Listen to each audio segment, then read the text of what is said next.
This astronaut that got lost through a wormhole. I was just taken in immediately. I got totally entranced. It's innovative, the characters. They're multi-dimensional. You can't help but fall in love with every one of them, even when you hate them. You never know what they're going to do next. I've never seen anything quite like it on television. I thought Gianna was cool. John was cute. Definitely first reaction. It's like real life. You can have, romance or adventure or action or magic. It's cool, it's funny, it's pop culture, it's sexy, it's full of excitement and adventure. Very good visual effects, cool writing, nice acting. The lines come so fast, and the writing is just, it's really crisp. Finally, some science fiction on television that's smart. There's so much in it. There's never a dull moment. It's kind of like Shakespeare without all the large words. It's a show that really counts on the intelligence of its audience. I'm interested in finding out what's going to happen next.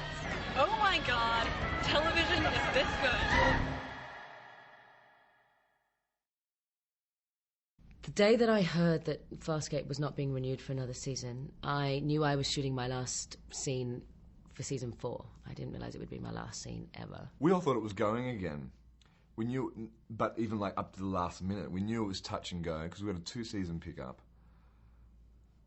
And then Brian came down to Sydney. Brian Henson has been so fantastic with FarScape. He's been so hands-on, and he's saved us in so many wonderful ways over the years and really cared about the show in a really quite amazing way, as all our producers have. So that was really quite touching. But Brian usually is the deal maker. He's the one, working the numbers with the players.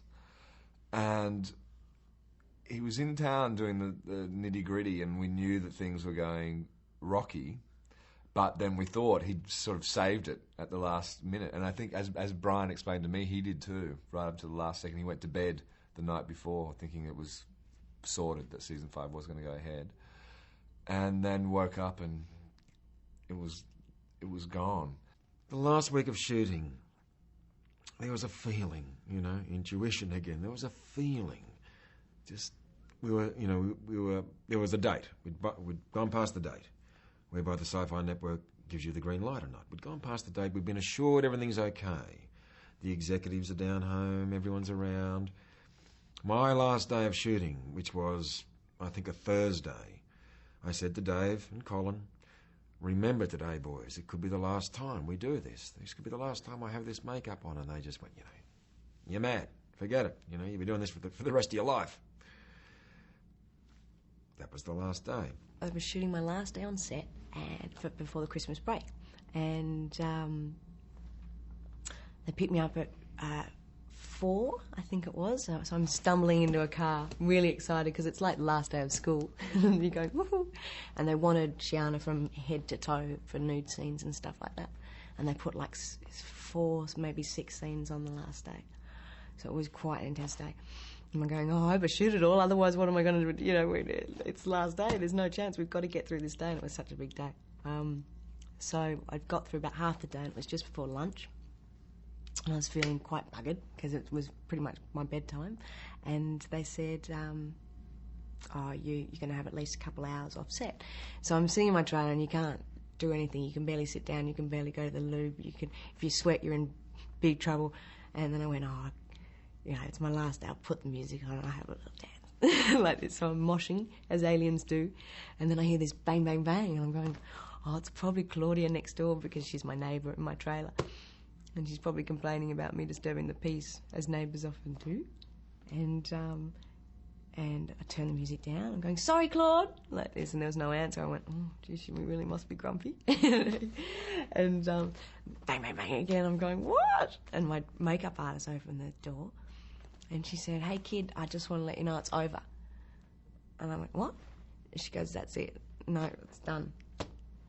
And I said, what's done? She goes, the show. And I'm going, what show? And she goes, FarScape, it's over.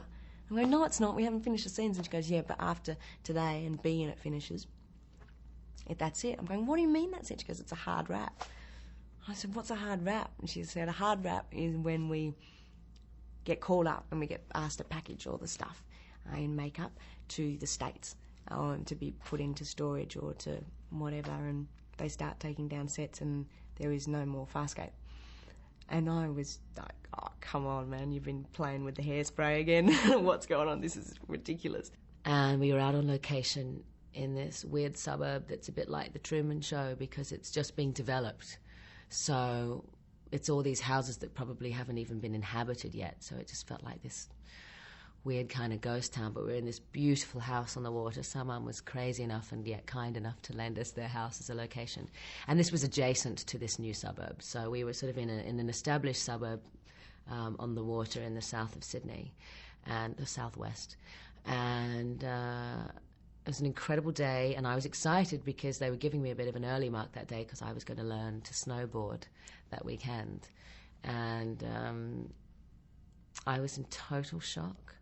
Got a phone call while I was in the makeup chair and didn't say anything and just wanted to sort of keep everyone going and have my makeup done. And then suddenly all these mobile phones started ringing and people were just getting the official calls from Brian Henson and whoever else had been staying up all night to try and keep the negotiations going.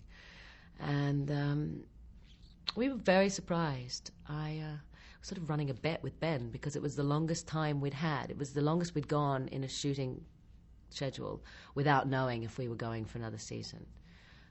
It would get later and later each year, but this was the longest we'd left it, and we weren't sure whether we were going to actually still be filming and know, and we may have all gone on. Our greatest fear was that we would go on to hiatus, the crew would take other jobs, and then we'd get the news that it was coming back and we wouldn't get to reunite with our whole sort of clan again. But worse news was yet to come, that it was not to be renewed at all. And Brian Henson was there, Lil Taylor and Ricky Manning from the writing department were there on set. And we were shooting on digital this day, instead of film for the documentary episode 17. Because we shoot a lot of things out of sequence, and this in particular was a B-unit day that we'd kept until the end of the shooting schedule. You're going to have to learn from every new species that comes here from now on. Now, if I sense that you don't like me, how much do you think I'm going to teach you? Mom and Dad say we're pretty stupid. I don't know about that. It's a pretty strong word. But I do know that you can't even fully accept us. And we're the nice aliens. You know, what about some of the next ones that come down through the wormhole? Say away. Andrew Prowse walked in and said, Claudia Black, that was your last ever scene on FarScape. And I got teary, and and Ricky got teary, and Brian gave me a big hug and just said thank you for all your work and for playing Aaron. And I said thank you for this unbelievable opportunity. And I rang my agent, and she almost had a heart attack because she wasn't expecting it either. And I mean, none of us really knew what to say. You know, it was just completely like you'd lost someone. It was just very, very odd, and sort of paced back and forward and giggled nerves all over my trailer floor, and sort of tried to soak it in. And she said, you're going to come out to lunch, because I usually don't go out to lunch because Nabaris melt in the sun, especially being fully covered in from head to toe. So I stumble out of my trailer and I bump into Claude, and we're both on the phone speaking to dads and agents and whatever, saying that's it. And we just looked at each other and completely mouth agape, going, what's going on?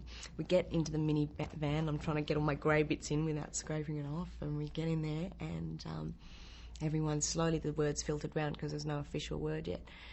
So then we're walking through the lunch line, and I screamed out and said, enjoy it, guys, because it's the last feed we're going to have for a while, last free feed we're going to have for a while. Think like a camel, like this. And then I handed my resume into the caterers, and they gave the official, thank you very much, everyone, it's been amazing. The show's been pulled. That's all we really have to say.